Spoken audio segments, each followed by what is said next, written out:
வணக்கம். நம்ம இன்றைக்கி நவரத்ன குருமா தான் செய்ய போகிறோம். இது புலவு சாதத்துக்கும் சப்பாத்திக்கும் ரொம்ப நல்லா அருமையாக இருக்கும். அதுக்கு முன்னாடி நம்ம சேனல் சப்ஸ்கிரைப் பண்ணுங்கள், ஃப்ரெண்டுகளுக்கெலாம் ஷேர் பண்ணுங்கள், லைக் பண்ணுங்கள், கமெண்ட் பண்ணுங்கள். இதை செய்கிறதுக்கு எல்லா நட்ஸும் நாள் ராத்திரியே நான் ஊற வச்சுட்டேன். டபுள் பீன்ஸு, ராஜ்மா, கொண்டக்கடலை, பட்டாணி, தட்டை, மொச்சை எல்லாத்தையுமே நான் ஊற வச்சுட்டேன். ஊற வச்சு மறுநாள் காலையில் அதை குக்கரில் போட்டு விசில் வச்சு உப்பு போட்டு விசில் வச்சு எடுத்து வச்சுருக்கேன். நல்லா வெந்துருச்சு. இப்போ நம்ம செய்ய ஆரம்பிச்சிடலாம். கேரட்டு, பீன்ஸு, காலிஃப்ளவர், உருளைக்கிழங்கு கட் பண்ணி வச்சுருக்கேன். உருளைக்கிழங்கு கருக்காமல் இருக்கிறதுக்கு தண்ணியில் போட்டு வச்சுருக்கேன். குடமிளகா, கருவேப்பிலை, கொத்தமல்லி எடுத்து வச்சுருக்கேன். தாளிக்கிறதுக்கு பட்டை, நட்சத்திரப்பூ, ஜாதிபத்திரி, பிரியாணி இலை, கிராம்பு எடுத்து வச்சுருக்கேன். இஞ்சி பூண்டு பேஸ்ட்டு, வெங்காயம் கட் பண்ணி வச்சுருக்கேன். தேங்காய் பூ எடுத்து துருவி வச்சுருக்கேன். குழம்புத்தூள், தனிமிளகாத்தூள், மஞ்சத்தூள் எடுத்து வச்சுருக்கேன். இது கூட வெங்காயமும் தக்காளியும் அரைச்சி பேஸ்ட் பண்ணி எடுத்து வச்சுருக்கேன். நான் காட்ட மறந்துட்டேன். வானிலையில் எண்ணெய் ஊற்றி தாளிக்கிற பொருள் எல்லாத்தையுமே போட்டு அதை தாளிச்சிக்கலாம். இந்த பிரியாணி இலை போடுறதுனால ரொம்ப இலைன்னு சொல்லுவாங்க. அது போடுறதுனால குருமா ரொம்ப வாசனையாக சூப்பராகவே இருக்கும். வெங்காயம் நல்லா வதங்கினதுக்கப்புறம் இஞ்சி பூண்டு பேஸ்ட்டு போட்டு அதையும் நல்லா வதக்கிடலாம்.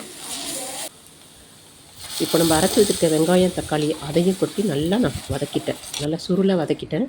வதக்கினதுக்கப்புறம் குழம்புத்தூள், தனி மிளகாத்தூள், மஞ்சத்தூள் இருக்கு இல்லையா, அதை கொட்டி நல்லா ஃப்ரை பண்ணி விட்டுட்டேன். நல்லா ஃப்ரை ஆகிடுச்சு. இதில் கொஞ்சம் தண்ணி ஊற்றி கொதிக்க விட்டாக்கா அந்த பச்சை வாசனை போயிடும். டேஸ்ட்டும் அளவுக்கு நல்லா அதிகமாக கூட்டி கொடுக்கும். அதனால் கொதிக்க வச்சு கிரேவியாக எடுத்துக்கிட்டேன்.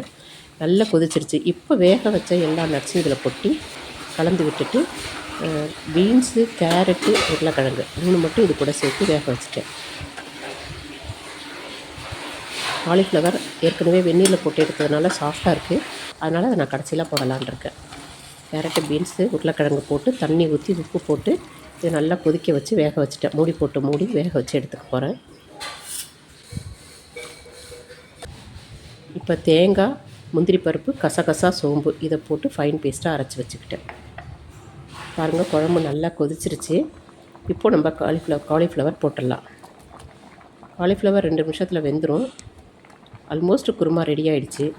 காலிஃப்ளவர் வெந்ததுக்கப்புறம் அரைச்சி வச்ச தேங்காய் பேஸ்ட்டை இது கூட கொட்டி கலந்துக்கலாம். தேங்காய் கொட்டிட்டா நம்ம குழம்பு ரொம்ப கொதிக்கணுங்கிற அவசியம் கிடையாது.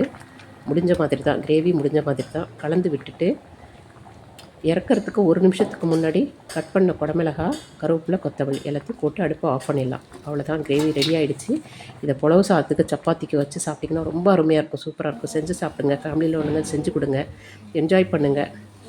எப்படி இருக்குங்கிறத எனக்கு கமெண்ட்டில் சொல்லுங்கள். சப்ஸ்கிரைப் பண்ணுங்கள். நன்றி. வாழ்க வளமுடன்.